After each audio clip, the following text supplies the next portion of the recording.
अब आज की क्लास में कवर करने वाले हैं हम हमारा section number 13 time of supply of services. ठीक है, देखो जैसे हमने सेक्शन नंबर 12 में कवर करा कि जब गुड्स सप्लाई होती है तो कौन सा ऐसा पर्टिकुलर टाइम पीरियड होता है जिसमें जीएसटी की लायबिलिटी अराइज होती है। ठीक है, सेम अब हम यहाँ सीखेंगे दोस्तों सर्विसेज के केस में।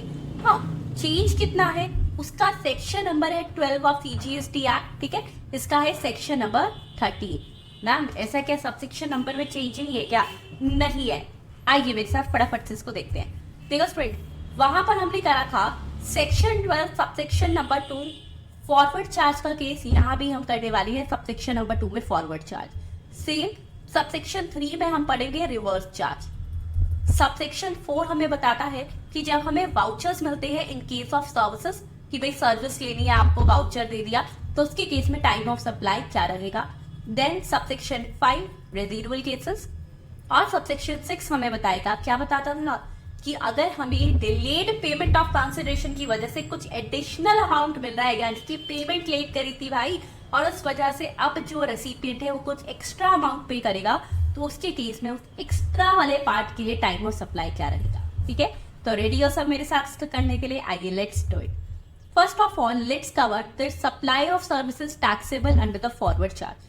फॉरवर्ड चार्ज के केस में क्या होगा? देखो फॉरवर्ड चार्ज के मैम वही सारी बातें हैं कि आया और P which ever is earlier and down देंगे।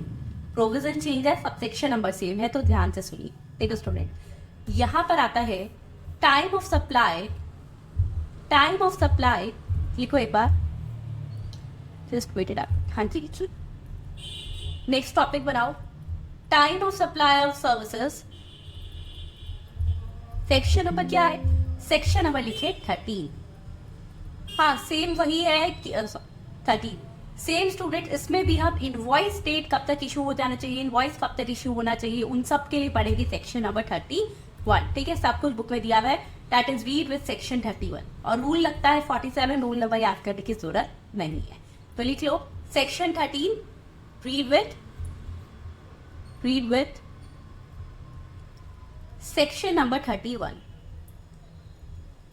अब students, first of all section 13 का सबसेक्शन नंबर 2 हमें बोल रहा है कि अगर सर्विसेज सप्लाई करी है नॉर्मल यानी फॉरवर्ड चार्ज के केस में, तो कौन सा पर्टिकुलर मूवमेंट होगा जो बनेगा हमारा टाइम ऑफ सप्लाई।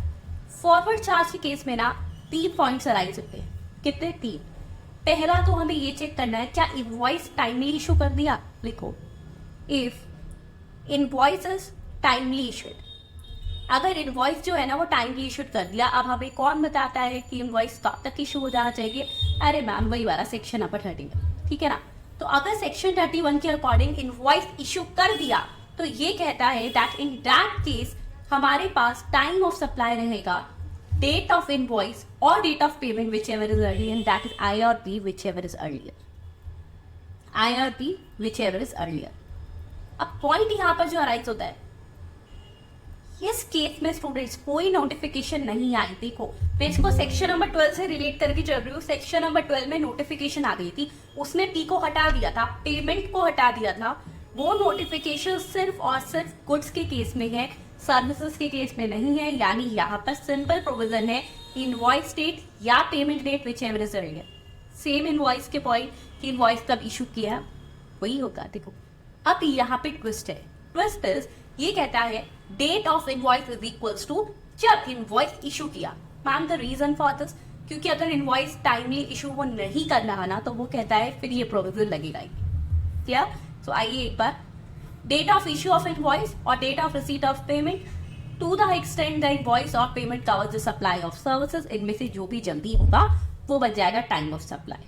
ठीक है, नाउ द नेक्स्ट पॉइंट, अगर उसने जो इनवॉइस है वो टाइमली इशू नहीं करा तो क्या होगा? अगर इनवॉइस टाइमली इशू नहीं करा, लिखो student invoice not timely issued, तो ये कहता है एक बात बताइए, जब इनवॉइस टाइमली इशू किया ही नहीं तो फिर हम कैसे मान ले उस इनवॉइस वाली डेट को? फिर डेट ऑफ इनवॉइस तो आप देखो ही मत ना कि उसने इनवॉइस कब इशू किया, क्योंकि उसने तो इनवॉइस टाइमली इशू किया ही नहीं।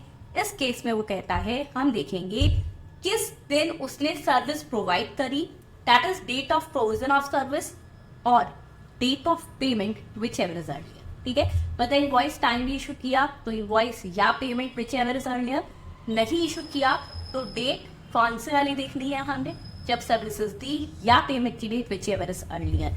यही बात इनवॉइस डेट पेमेंट डेट दोनों में उतना ही देखेंगे, डेफिनेटली उतना ही देखेंगे टू द एक्सटेंट, यानी उतने ही अमाउंट के लिए टाइम ऑफ सप्लाई माना जाता है जितना वो सप्लाई को कवर कर रही है।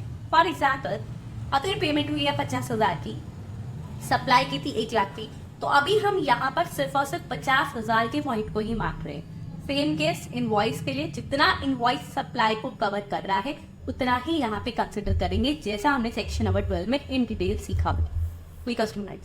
So date of provision of service, date of provision of service,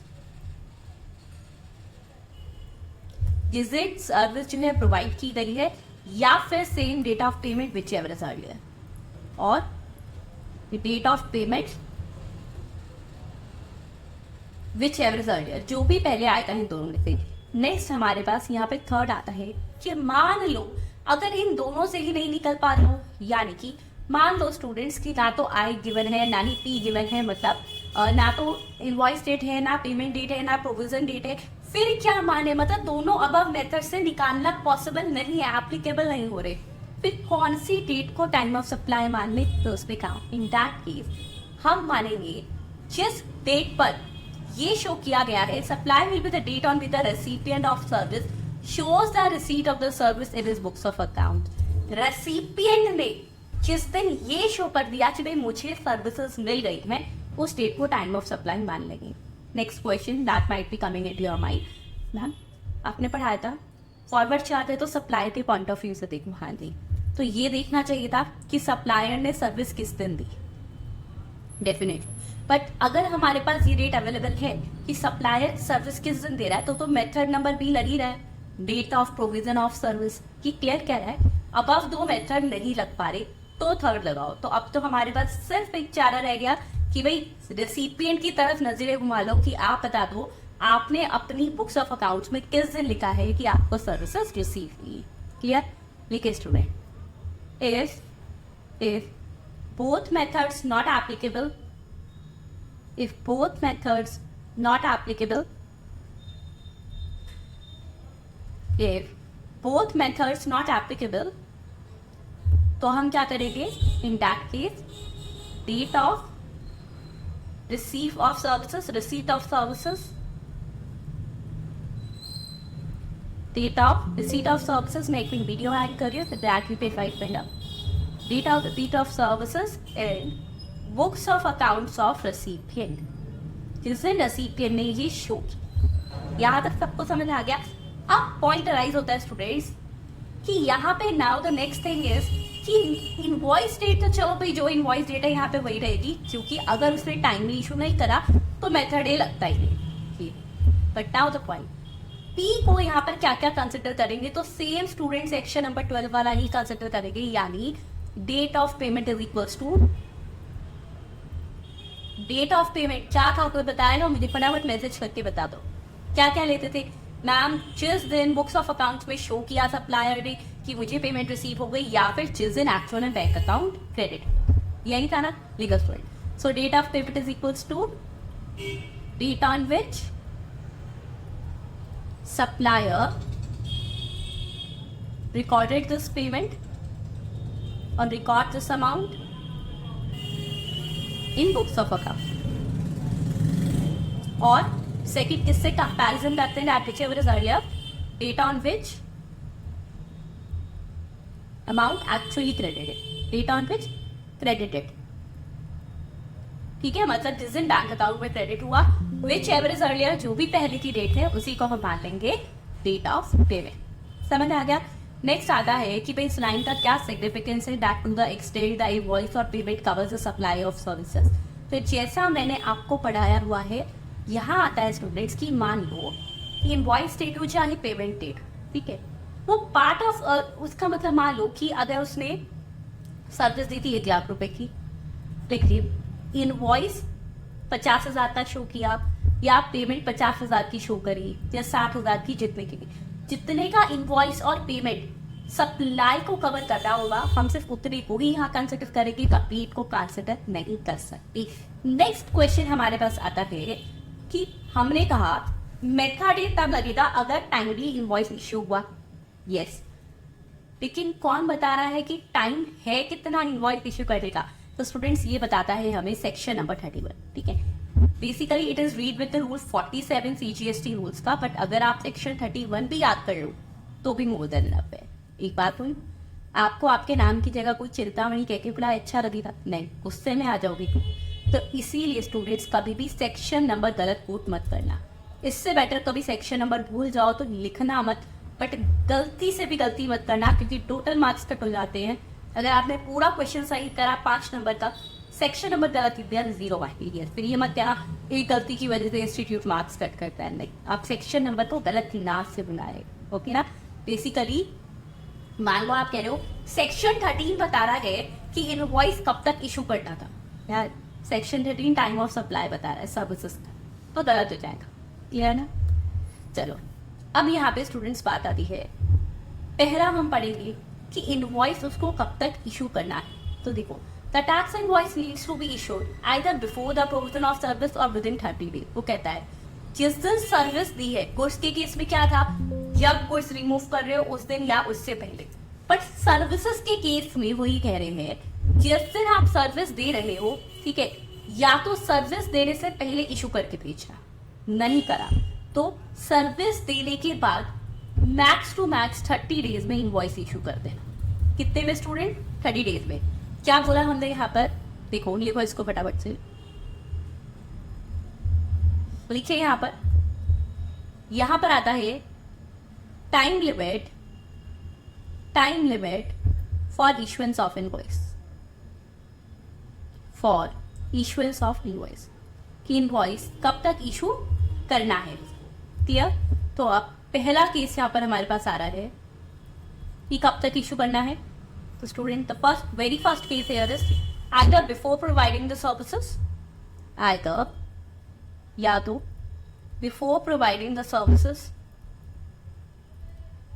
अच्छा, आप मुझे सब एक सलाह दोगी, मैं भी तो आपको देती हूँ सलाह। यस, तो एक बात बताओ स्टूडेंट्स, जिस पेन से मैंने ये ऊपर टाइम लिमिट वाली लाइन लिखी है, दिस वन, ठीक है, आपको देखने में ये पेन सुटेबल लग रहा है या फिर ये जो मैंने नीचे आई तक बिफोर लिखा है, इसको मैंने थोड़ा सा बोल्ड करके जो लिखी हूँ वो लग रहा है। ठीक है, नेक्स्ट क्लास के लिए प्लीज लेके बताया सर।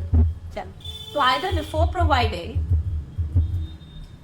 बिफोर प्रोवाइडिंग सर्विस या फिर max to max within 30 days. कितना? 30 दिन के अंदर, within 30 days of providing the service. ठीक है, लेकिन कुछ केसेस ऐसे हैं जहां पर आके ये पॉइंट बता लिया। कौन से केसेस?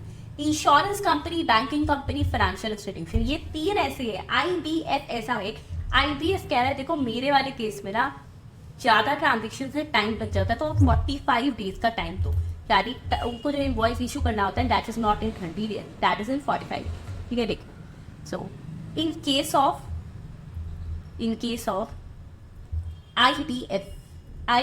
IBF इस सिर्फ आपकी और मेरे बीच की बात है, दैट इज ये है एक निमोनिक। ठीक है, IBF, I for insurance companies, B for banking company, F for जल्दी से बोल लिया फाइनेंशियल इंस्टीट्यूशंस, और जो हमने NBFCs पढ़े हुए हैं वो भी इसमें इंक्लूड आएंगे। ठीक है, तो फाइनेंशियल इंस्टीट्यूशंस इंक्लूडिंग NBFC, लिखो यहाँ पर इंक्लूडिंग NBFC। ठीक है, सो IBF के केस में student that is insurance company, banking company, financial institution including the NBFC, उसने कहा आइदर बिफोर, या तो पहले, और with in 45 days, not 30 days, उसको बढ़ा के टाइम दे दिया। रुको मैं वीडियो हाइड कर रही हूँ, लिख लो यहाँ पर, और with in 45 days of providing service देने के 45 दिन के अंदर वही इसमें कहा कि आप एक काम करना, इनवॉइस इशू कर देना, नहीं करा तो मेथड नंबर B लग जाएगा। क्लियर? नेक्स्ट स्टूडेंट्स, यहाँ पर हमारे पास बात आती है ये इनकम।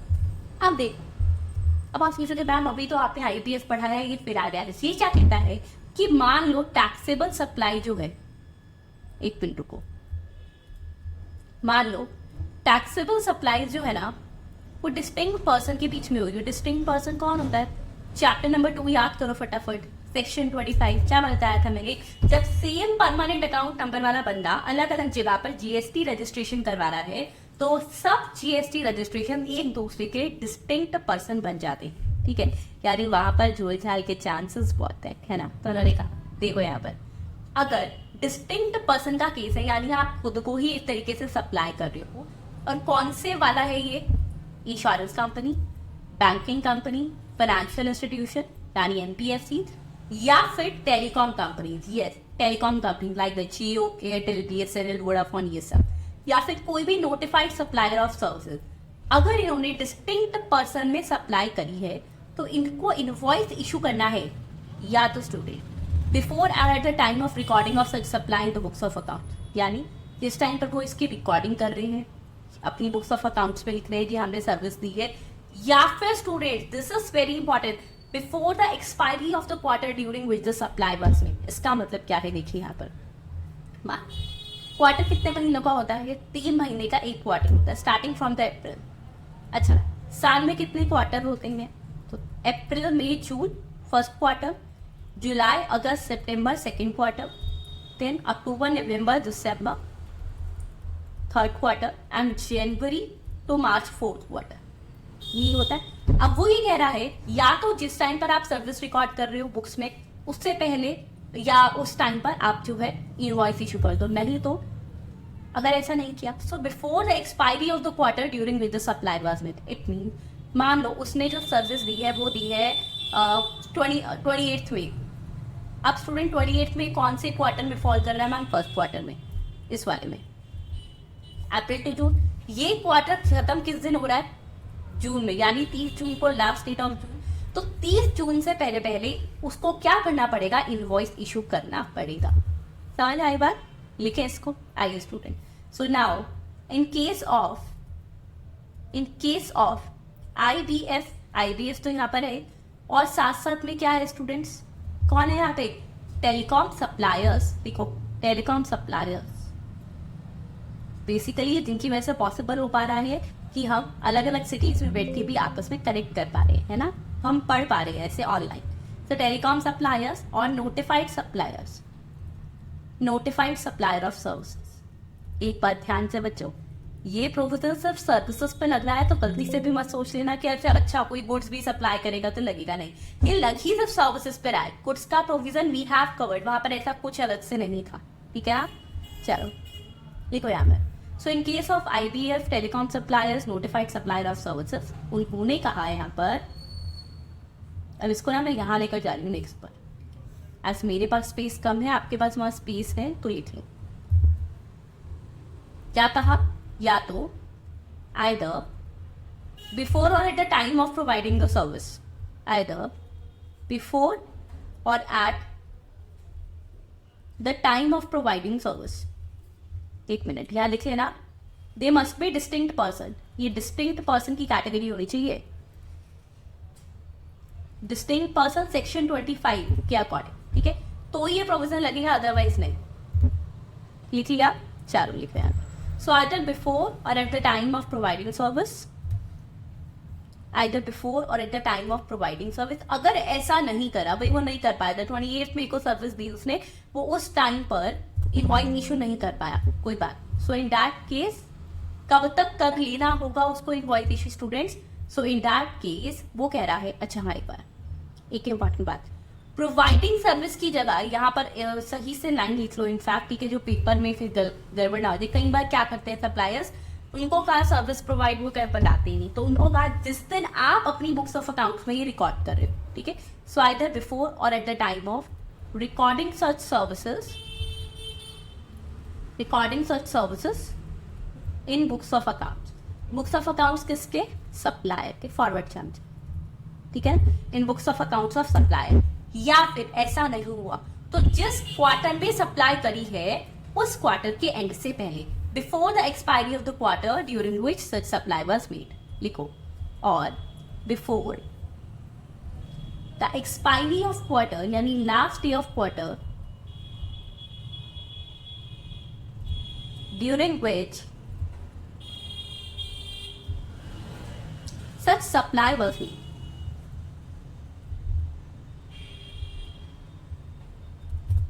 क्लियर, लिख लिया ये, चलिए ग्रेट। यहाँ तक आए वो सबको समझ आ गया, कोई डाउट नहीं होगा, डिस्टिंक्ट पर्सन भी समझ आ गया है, ठीक है। अब आता है कंटिन्यूअस सप्लाई ऑफ सर्विसेज के केस में। टाइम वही होगा ना, पीरियोडिकल पेमेंट, पीरियोडिकल रिसीट नहीं जी, वो गुड्स का केस था। यहाँ पर कहा अगर कंटिन्यूअस सप्लाई ऑफ सर्विसेज हो रहा है, शायद कोई ऐसा नहीं कह रहा एक बार सर्विस दे दो, नहीं, आपको ये हर 10 दिन बाद सर्विस दे रही है, हर 10 दिन के बाद आकर ये ठीक कर देना कुछ या कुछ भी, एनी काइंड ऑफ सर्विसेज, ठीक है। सो इन दैट केस वो कह रहा है इनवॉइस कब तक इशू हो जाना चाहिए सर्विस। आप यहाँ पे डिफरेंट पॉइंट्स बनते हैं आपके, ठीक है। एक बार आप लिखो पहले, in case of continuous supply of services, in case लिखो section 31, in case of continuous supply of services, यानी टाइम लिमिट बता रहा है वो इनवॉइस कब इशू करना है।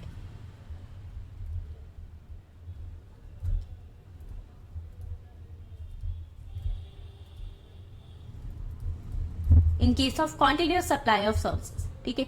अब पहला पॉइंट दोस्तों यहाँ पर आ रहा है, कई बार क्या होता है कि आप किस दिन पेमेंट कर रहे हो ये उसको पता है, कॉन्ट्रैक्ट से कॉन्ट्रैक्ट हुआ आपस में कि हर 10 दिन के बाद है जो आपको सर्विसेज दे रही है, और उस कॉन्ट्रैक्ट में लिखा हुआ है क्लियरली कि हर 15 दिन के बाद पेमेंट होगी। अगर ऐसा है so on or before the due date of payment, यानी पहला क्लियर कट आपको पॉइंट बोल रहा है कि सबसे पहले तो दोस्तों ये देख लेना कि क्या due date of payment ascertainable है। असर्टेनेबल मतलब क्या वो पता चल रही है कि कौन सी है, ठीक है। लिख मैं यहाँ पर if due date of payment is ascertainable, अब ये अनसर्टेनेबल नहीं है, दैट इज असर्टेनेबल, ठीक है। Unascertainable is different thing, that is आप अनसर्टेन है, क्या पता कब मिल जाए। असर्टेनेबल मतलब होता है आपको पता है, डिटरमाइंड है। If due date of payment is ascertainable, that is AS वाला, ठीक है। असर्टेनेबल किससे पता चल रहा है, फ्रॉम कॉन्ट्रैक्ट। तो भाई वो कह रहा है आप इनवॉइस ना पेमेंट से पहले इशू कर देना। सो either before or at the time of payment। अच्छा, नॉर्मली भी क्या है हमारे हाथ में, अगर एज अ रेसिपिएंट मेरे पास जब तक इनवॉइस नहीं आएगा मैं तब तक पेमेंट करूंगी भी नहीं। तो ऑब्वियसली अगर प्रैक्टिकली देखें तो उसने पेमेंट से पहले इनवॉइस इशू किया ही किया होगा, ठीक है। फिर उसके बाद स्टूडेंट्स नेक्स्ट आता है, अगर नॉट असर्टेनेबल है, असर्टेनेबल नहीं है तो क्या होगा, क्लिक ऑफ है। अगर असर्टेनेबल नहीं है, नहीं पता चल पा रहा कॉन्ट्रैक्ट से किसको किस दिन पेमेंट करनी है, तो in that case students before और at the time when the supplier of services receive the payment. जब वो कह रहा है अब नहीं पता, कॉन्ट्रैक्ट से नहीं पता, कोई बात नहीं, तो आप एक्चुअल डेट देख लो कि जिस दिन सप्लायर को पेमेंट रिसीव हो रही है उसका बैंक अकाउंट क्रेडिट हो रहा है, उसके पास कैश आ रहा है, तो जिस दिन वो पेमेंट रिसीव हो रही है उससे पहले तो भाई आप इनवॉइस इशू करो। कोई भी रैशनल सप्लायर, इंटेलिजेंट सप्लायर या इंटेलिजेंट रेसिपिएंट यही करेगा कि पेमेंट चलो आज पेमेंट कर रहे हो तो आज आपको पेमेंट कर दूंगा, बट आप पहले इनवॉइस इशू कर दो, ठीक है। So either before. अच्छा हाँ, फर्स्ट पॉइंट में अब थोड़ी सी लैंग्वेज को ध्यान से करो। देखो यहाँ पे मैंने लिखा था आइदर बिफोर और at the time of payment, तो ड्यू टाइम ऑफ पेमेंट लिख लो, क्योंकि कॉन्ट्रैक्ट से असर्टेनेबल था तो due word is very very very important, कि भाई जो ड्यू डेट दी हुई थी कॉन्ट्रैक्ट में उससे पहले आपको या उस डेट तक इनवॉइस इश्यू करना है, ठीक है। अब नेक्स्ट में आइदर बिफोर और at the time of payment receive by supplier, जब सप्लायर को पेमेंट रिसीव हो रही है उससे पहले। समझ आ गई दोस्तों, कोई डाउट, क्लियर। चलो थर्ड पॉइंट हमारे पास आता है, अब वो ये कह रहे हैं कि पेमेंट हम आपको तब करेंगे, मान लो उसमें कहते हैं जब आप मेरा 50% काम कर दोगे उसके बाद हम आपको पेमेंट कर देंगे। हमने टोटल जो है आपको ये कह रहे हैं हर 10 दिन के बाद काम करना, लेकिन टोटल काम में से जब 50% यानी एक माइलस्टोन अचीव हो जाएगा, एक पर्टिकुलर वर्क, एक पर्टिकुलर आप एक लेवल तक पहुंच जाओगे तो उसके बाद we will make you the payment. So in that case on or before the date of completion of that milestone event, ठीक है, उतने तक का इशू कर देंगे। So in case there is any milestone, in case of payment related to milestone, payment related to milestone event,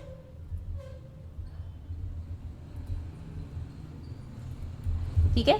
so in that case students वो क्या करेगा, वहां पे मैं वीडियो हाइड कर रही हूँ, देखो यहाँ पर वो कह रहा है कि in that case payment on or before the date of completion of milestone event, जब वो माइलस्टोन इवेंट पूरा हो रहा है, आप अचीव कर रहे हो उससे पहले, on or before the date of completion of milestone. ये आपने कहा था ना पेमेंट उसी दिन करोगे तो बात को पेमेंट करनी चाहिए, तो जिस दिन वो डेट ऑफ कंप्लीशन है माइलस्टोन इवेंट की, आप उससे पहले हमें इनवॉइस इशू करो। Is it clear to all of you? लिख लिया? चलिए फिर so let's back to the topic. अब यहाँ पर स्टूडेंट्स बात आता है, अगर continuous supply of services are provided or agreed to be provided continuously or on recurrent basis under a contract for a period exceeding 3 months with periodic payment obligation and include supply of such services as the government may notify। अब इसमें वो क्या कह रहा है, वो कहता है एक बात बताओ, आप कौन सी वाली सर्विसेज को ये मान रहे हो कि ये तो कॉन्टिन्यूस सप्लाई ऑफ सर्विस है। बंदा ये कह रही थी मैं तो 10 दिन की टोटल सर्विसेज है, बट आप मुझे 2-2 दिन में देना है। गुड्स के केस में ऐसा कुछ नहीं है। सर्विसेज के केस में कहा जहां पर सर्विसेज बार बार दी जा रही है and total time period of giving the services is exceeding the 3 months।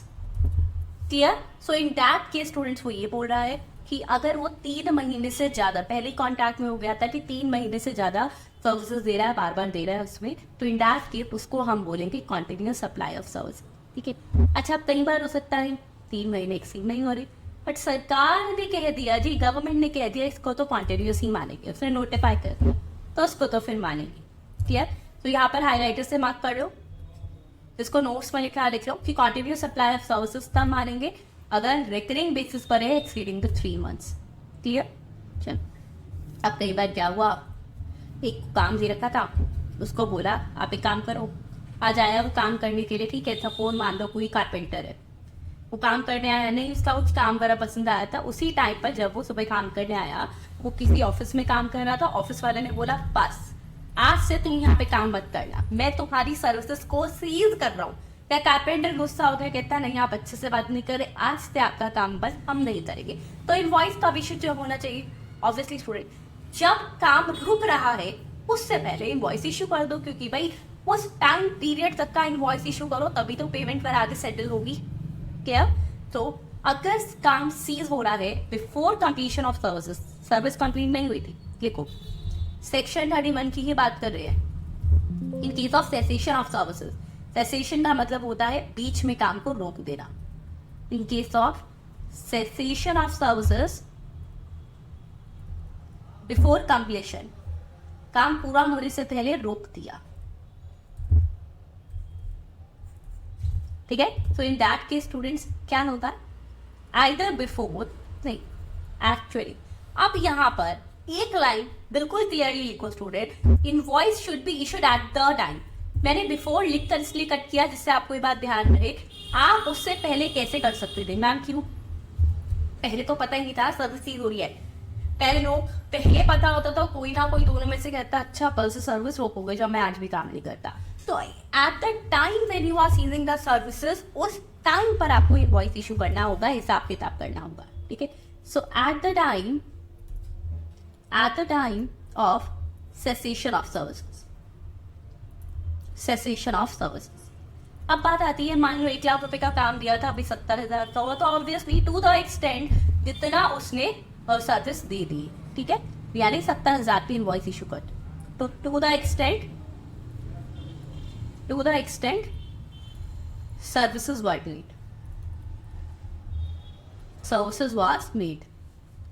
Clear? तभी तो कह रहे हैं हिसाब किताब कर लो कि भाई अभी तक इतना काम हो गया, तो द इंपॉर्टेंट वर्ड इसमें बिफोर नहीं आता, this is the provision at the time, cease करने के टाइम पर। पहले कैसे कर सकते थे? पहले तो पता ही नहीं था that you are going to cease the services.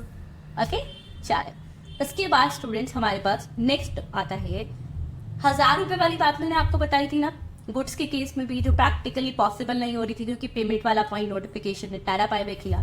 यहाँ वो ये कह रहा है अगर पेमेंट का केस है, तो उसने ये बोल दिया स्टूडेंट, अगर पेमेंट का केस है तो आप एक काम करो, सप्लायर को ऑप्शन दिया कि आपको 1000 रुपए अगर एक्सेस में रिसीव हुए हैं, वैसे क्या होता है स्टूडेंट्स, अगर उसने टाइमली इनवॉइस इशू वगैरह करा है तो इन दैट केस हम मानते हैं डेट ऑफ इनवॉइस और date of payment whichever is earlier. But अगर उसने मान लो 10,000 की जगह, काम था 10,000 का, 11,000 दिए, यानी 1,000 रुपये एडवांस दिए, तो इस 1,000 रुपये के लिए कहा इफ यू वांट पेमेंट पहले हो रही है, स्टिल आप ये कह सकते हो कि मैं टाइम ऑफ सप्लाई, सप्लायर के पास ऑप्शन है कि मैं टाइम ऑफ सप्लाई उस डेट को मानूंगा जब इनवॉइस इशू होगा। Clear? So for a payment of up to ₹1,000 received in excess of the invoice value, supplier can choose first of all highlighted कि सप्लायर को ऑप्शन दिया है ये रेसिपिएंट को, ऑब्वियसली सप्लायर ने चूज कि मैं इनवॉइस डेट को ही इसमें टाइम ऑफ सप्लाई मानूंगा। अब प्रैक्टिकली बात करते हैं, ये कब लगेगा चीज, जब मेथड ये होगा यानी टाइमली इनवॉइस इशू होगा, तभी तो आई और पी देखेंगे, वरना तो डेट ऑफ प्रोवाइडिंग सर्विस या डेट ऑफ पेमेंट देखेंगे तो मतलब नहीं बनेगा है। ठीक है, चलो अब आता है part number 2, time of supply of services under the reverse charge. Reverse charge के केस में क्या होगा आप देखते हैं, तो लिखो स्टूडेंट्स यहाँ पर section 13 subsection number 3, same subsection number चल रहे हैं, ये तो इसका प्लस पॉइंट है। रिवर्स चार्ज के केस में टाइम ऑफ सप्लाई, ठीक है, तो जैसे सेक्शन 12 के सबसेक्शन नंबर थे ये भी वही सेम चल रहे हैं। यहाँ पर बोला प्रोफेसर ने लगे देख लो अच्छे से, यहाँ पर स्टूडेंट्स कहा कि 2 बातें देख लो, 3 नहीं देखनी, हम ये नहीं देख रहे कि कब सर्विस रिसीव हो रही है ना भी ना, सिर्फ 2 देख लो। क्या? एक तो डेट ऑफ पेमेंट, यानी कि किस दिन पेमेंट की गई है, रिवर्स चार्ज है तो की गई है, रेसिपिएंट ने पेमेंट करी है, ठीक है, डेट ऑफ पेमेंट, या फिर हम वहां पर देखते थे day immediately proceeding the following day, उसके 30 डेज वाला देखते थे। यहाँ पर स्टूडेंट्स क्योंकि उसने सिर्फ 2 ही पॉइंट दिए ना, 3 नहीं दिए, तो मान लो भाई इसको दोगुना कर रहे हैं यानी 60 डेज लगा लो, ठीक है। तो यहाँ बोला गया date immediately following 60 days from date of issue of invoice by supplier, जब इनवॉइस इशू किया गया है उसके नेक्स्ट डे से 60 दिन, और इनवॉइस वाले डेट से जैसे सेक्शन 12 में था, इनवॉइस वाली डेट से हो गया 61st डे, क्योंकि एक दिन पहले चला गया, ठीक है। So date immediately following 60 days, date immediately following 60 days, date immediately following the 60 days from date of issue of invoice। यानी मान लो अगर 1 अप्रैल को इनवॉइस इशू हो रहा है तो 2 अप्रैल से 60 दिन काउंट करेंगे नेक्स्ट डे से, इमीडिएटली फॉलोइंग, ठीक है। अगर अब यहाँ पे मान लो कि मैम 1 अप्रैल से ही देखना है, सो इन दैट केस क्या देखते थे, 61st डे देते हो क्योंकि एक दिन पहले का आ रहा है बाय सप्लाई, या फिर इनवॉइस की जगह अगर कोई अदर डॉक्यूमेंट किया है तो, ठीक है, लिख लो other document in lieu of invoice, okay. अच्छा, अब हमने क्या पढ़ा था वहां पर अब बात आती है पेमेंट की डेट को क्या मानना है। तो student same as per section number 12 sub section number 3, date of payment shall be क्या मानेंगे, जिस दिन बुक्स ऑफ अकाउंट्स में रिकॉर्ड करा या फिर जिस दिन बैंक अकाउंट एक्चुअली में डेबिट हो गया, डेबिट होगा क्योंकि पैसा निकलेगा रेसिपिएंट का विच एवर इज अरेंज, ठीक है। तो मैं दोबारा नहीं लिख रही, लिख लो उसको। डेट ऑफ पेमेंट क्या मानेंगे इसको यहाँ पर स्टूडेंट्स आप, डेट जिस दिन पेमेंट रिकॉर्ड हुई बुक्स ऑफ अकाउंट्स, रेसिपिएंट ने रिकॉर्ड करी मैं पेमेंट कर रहा हूँ, मैंने पेमेंट कर दी, या जिस दिन डेबिट हुआ रेसिपिएंट का बैंक अकाउंट। रिवर्स चार्ज में हमेशा रेसिपिएंट देखते हैं, ये बात हम पहले भी कर चुके हैं, ओके। नेक्स्ट इज मैम, जैसे हमने कुछ के केस में कहा था कि अगर इनसे पॉसिबल नहीं है, हाँ तो है ना, यहाँ पे भी लिखो a case of not possible using above parameters, in case of not possible using above parameters से टाइम ऑफ सप्लाई निकालना पॉसिबल नहीं है, so in that case reverse charge में हम ये कहेंगे कि जिस दिन ये कहा रेसिपिएंट ने अपनी बुक्स ऑफ अकाउंट्स में रिकॉर्ड कर लिया कि भाई मुझे जो है सर्विसेज मिल गई, क्लियर, लिखो यहाँ पे, जैसे वो गुड्स कह रहा था मुझे गुड्स मिल रही है, ऐसे यहाँ कह रहा है सर्विसेज के केस में कि मुझे सर्विस मिल गई। तो date on which services recorded, service record कर रहा है रेसिपिएंट अपनी बुक्स ऑफ अकाउंट पे, date on which services recorded and books of accounts of recipient, हर चीज हर बात हर बदल रेसिपिएंट के शोल्डर पर है, ठीक है ना। लिखो यहाँ पर in books of accounts of recipient, done student, पता चलो ग्रेट। आ जाइए अब दोबारा से एक बार बुक पर, पेज नंबर स्टूडेंट्स एक बार मुझे भी देखने का पेज नंबर कौन सा है, मैं ऐसे ही पढ़ा रही हूँ आपको कब से, हैंड रिटन, तो 33। ठीक है, अब यहाँ पर एक नया केस आ रहा है, वो ये है import of services between associated enterprises. अब ये क्या है स्टूडेंट, एसोसिएटेड एंटरप्राइजेस का क्या मतलब होता है, डेफिनेशन पे आ जाइए। मैंने कहा था कोई नई डेफिनेशन आएगी तो वो हम वहां से करेंगे। Let's come on to definition. First definition है, एसोसिएटेड एंटरप्राइजेस का मतलब होता है कि in relation to another enterprise means an enterprise which participates directly or indirectly or through one or more intermediaries in the management or control and capital of the other enterprise।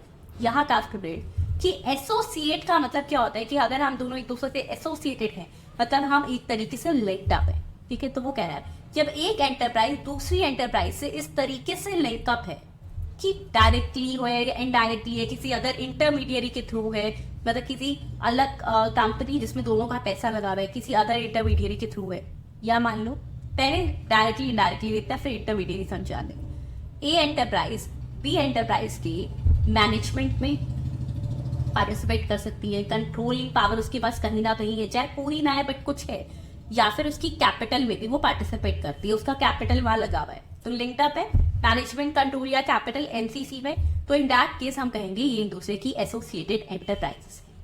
या फिर मान लो ए का पैसा जो है एस में लगा हुआ है, एस जो है बी को कंट्रोल कर रहा है मैनेजमेंट में, कंट्रोल में या कैपिटल में, तो in that case also a intermediary के थ्रू बी पर अपना राज चला रहा है। ठीक है ना, तो उसको भी हम बोलेंगे कि ए और B are associated enterprises. Clear, तो अब करते हैं हम एसोसिएटेड एंटरप्राइजेस से related points. Time of supply in case of associated enterprises. Clear, चलो आ जाओ स्टूडेंट्स एक बार। यहां पर हम बोला कि देखो अगर सर्विसेज रिसीव हुई है किसी भी एसोसिएटेड एंटरप्राइजेस से, बट ध्यान रखना वो एसोसिएट एंटरप्राइजेस जो है वो इंडिया के बाहर है। तो स्टूडेंट्स इन दैट केस देखो अगर एसोसिएटेड एंटरप्राइज इंडिया के बाहर है तो ये प्रोविजन लग रहा है, उसने कहा टाइम ऑफ सप्लाई क्या मानोगे, तो या तो date of payment for the service, जिस दिन पेमेंट करी, सर्विस रिसीव हुई है, सप्लाई के केस में नहीं है। एसोसिएटेड एंटरप्राइज जो इंडिया के बाहर है उससे सर्विस रिसीव करी है, तो time of supply will B जिस दिन पेमेंट कर रहे हो, या फिर जिस दिन रेसिपिएंट ने यानी हमारी इंडियन एंटरप्राइज ने, क्योंकि इंडिया में सर्विस रिसीव हो रही है, उसने अपनी बुक्स ऑफ अकाउंट में ये एंट्री पास करी कि मैंने सर्विस रिसीव करी विच एवर लिया। लिखो यहाँ पर इन case of associated enterprises, in case of AE that is associated enterprises, पूरा लिख भी ले रहे हैं एक बार। ठीक है, हाँ अच्छा मैम ये एसोसिएटेड एंटरप्राइजेस की डेफिनेशन में थे, मतलब ये कौन बता रहा है एक्चुअल में, तो स्टूडेंट्स एक्चुअल में इवन तो सेक्शन 2 में है जीएसटी के, लेकिन इसकी एक्चुअल जो पार्ट है ना वो इनकम टैक्स एक्ट बताता है। ठीक है, जो हम फाइनल लेवल पे पढ़ते भी हैं। चलो अभी के लिए हाँ इंटरमीडिएट लेवल पर इतना मोर देन इनफ है। तो इन केस ऑफ एसोसिएटेड एंटरप्राइजेस इसको चार्ट के थ्रू बना लो। ठीक है, ये एई आउटसाइड इंडिया है, ये एसोसिएटेड एंटरप्राइज इन इंडिया है। ठीक है, अब ये जो इन इंडिया वाली एसोसिएटेड एंटरप्राइज है ये क्या कर रही है, ये बाहर की एंटरप्राइज से सर्विसेज रिसीव कर रही है। That is applicable only and only on services not on goods. ठीक है, वो खत्म हो चुका है सेक्शन 12 प्रीवियस सेक्शन में कि सर्विसेज का है, सर्विस रिसीव कर रही है। ठीक है, कौन सर्विस रिसीव कर रहा है, इंडिया वाली एसोसिएटेड एंटरप्राइज। इसको बोला time of supply is equals to date of जिस दिन वो ये कह रहा है कि देखो सर्विस रिसीव करी है तो भाई मैं पेमेंट कर रहा हूँ, date of payment for the service, जिस दिन पेमेंट करी है, date of payment for the service, date of payment for service. या फिर और क्या देखोगे यहाँ पर, तो वो ये कह रहा है डेट जिस दिन हमारे वाली एसोसिएटेड एंटरप्राइज लिख रही है कि मैंने सर्विस रिसीव करी, date on which services are received is recorded in books of accounts. Services are received is recorded in books of accounts. Now you might be thinking, ये मैम आप हमेशा कहते हो कि सप्लाई रिसीव होता है, services are received and recorded, services that are received is recorded in books of accounts. Ma'am आप तो हमेशा यही बोलते हो कि सप्लायर का पॉइंट ऑफ व्यू देखो, लेकिन यहाँ पर एसोसिएटेड एंटरप्राइज हमारे इंडिया में है ना, तो हम तो, और वो इंडिया वाली रिसीव करेगी तो ये प्रोविजनल लगेगा, तो ऑब्वियसली हम इंडिया वाली एसोसिएटेड एंटरप्राइज यानी रेसिपिएंट के पॉइंट ऑफ व्यू से देखते हैं कि वो पेमेंट कब कर रही है, या फिर उसने किस दिन लिखा कि मैंने सर्विस रिसीव करी, whichever is the date, जो भी डेट पहले आएगी that shall be the time of supply. Clear? चलो ठीक, अगर इतना समझ आ गया तो बस बात ये तो रिविजन है तरीके से। हाँ आइए ठीक है, सेम सेक्शन नंबर 12 वाला है, तो मैं फटाफट से इसको रिविजन फॉर्म में ही लिखकर जा रही हूँ। ठीक, अब कह रहे हैं section number 13 sub section number 4 voucher, same है ये, बिल्कुल सेम गुड्स वाला केस है, यानी सेक्शन 12 सब सेक्शन 4। क्या बोला था वहां पे? दो तरीके के वाउचर्स होते हैं, कूपन्स होते हैं, यानी इसको एक्सचेंज करके आप सर्विस ले रहे हो, पैसा नहीं देना पड़ता है ना। एक हमने पढ़ा था आइडेंटिफिएबल मतलब जिसमें स्पेसिफाई है कि आप ये पर्टिकुलर सर्विस ही लोगे। फॉर एग्जाम्पल वाउचर मिल गया आपको किसी सैलून का कि आप हेयर कट करवा लो, तो ये नो कि इस पे जीएसटी रेट हेयर कट वाला ही है, ठीक है। आइडेंटिफिएबल वाउचर एक होते हैं नॉन आइडेंटिफिएबल, कि आपको कहा भाई कुछ भी सर्विस ले लो, जो मर्जी सर्विस ले लेना, ठीक है। आप उस पर्टिकुलर शॉप पे चले जाओ और वहां से कोई मर्जी सर्विस ले लो, that is non identifiable vouchers. In case of identifiable vouchers, time of supply, date of issue of voucher, students already we have discussed it in very explanatory manner in section number 12. तो यहाँ पे मैं इसको दोबारा repeat करके time waste नहीं कर रही आपका, यहाँ पर डायरेक्ट लिख रहे हैं हम कि date of issue of voucher. Clear? अब यहाँ पर जैसे हमने पढ़ा था नॉन आइडेंटिफिएबल है, पहले नहीं पता, जब वो बंदा रिडीम करवाएगा तभी पता चलेगा कि कौन सी सर्विस ली है, तो date of redemption of voucher, date of redemption of voucher, जिस दिन वो रिडीम करवाकर सर्विस लेगा, लिख लो एक बार, date of redemption of voucher. That is the total section number 13 sub section number 4। Next आता है section 13 sub section 5। Again it's a repeated form, बस रिवाइज कर लो, अभी क्लास बंद मत करो, रिवाइज तो करो मेरे साथ, क्या पता कुछ नया, ठीक है। रेजिडुअल केसेस, रेजिडुअल केसेस में स्टूडेंट्स हमने क्या पढ़ा था मैम? हमने पढ़ा था या तो due date of filing of periodic return, yes same due date of filing of periodical return, जिस दिन उसने पीरियोडिकल रिटर्न फाइल करने की ड्यू डेट है कि कब तक करनी ही करनी थी, due date of filing of periodical return.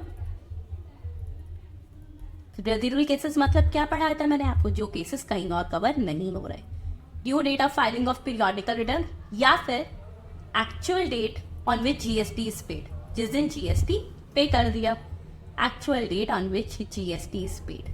तो पहले ये देखेंगे, अगर गिवन है due date filing of periodical return, कुछ हिंट्स गिवन है जिससे हम जान सके, तो दैट इज अदरवाइज जिस दिन जीएसटी पे कर दिया। ओके, पेपर में मैक्सिमम आपको कोई एक ही गिवन करेगा, ठीक है, या तो ड्यू डेट दे देगा या actual date of GST paid.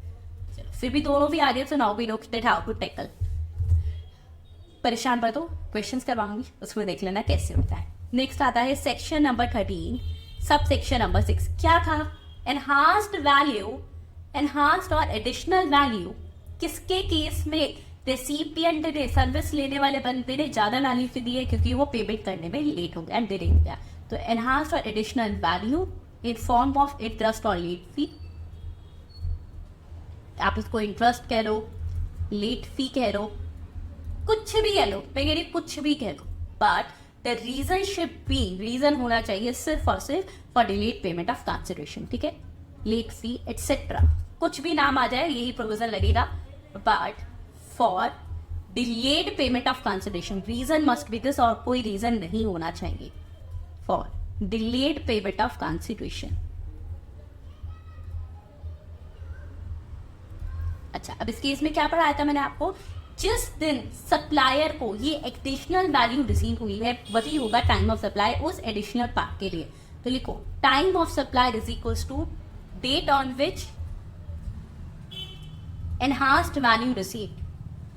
Enhanced value मान लो 1000 रुपए एक्स्ट्रा रिसीव हो गए थे, जो पेमेंट करने में लेट हो गया, तो उस 1000 रुपए पे time of supply GST liability तब अनाउंस होगी जब 1000 रुपए पे आउट होगी।